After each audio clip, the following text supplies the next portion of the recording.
आज आम पढ़ा उत्तल और अवतल दर्पण विषय। उत्तल अवतल दर्पण तुम ये चामच सागर मुझे बुझे दूसरी है वस्तु सब बड़े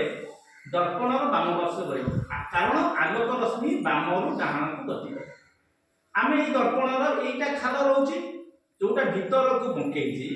जदि एमती रहा ए दर्पण को आम कह अवतल दर्पण जदि ये मिरर टी ये दर्पण टी यही रही आपको कहवा कौन उत्तल दर्पण कारण ये बाहर तेणुकर एतक अवतल दर्पण आ उत्तल दर्पण तुम आराम से चिन्ह पार मत कह जदि दर्पण टी भीतर बंकई थाए कौ दर्पण कहवा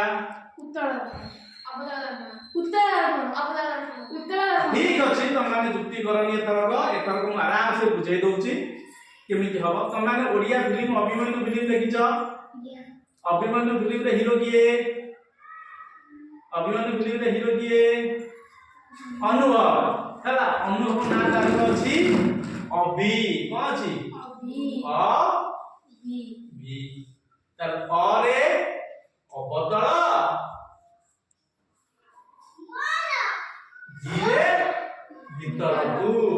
तले एथर का डाउट क्लियर हो गला धीरे भीतर को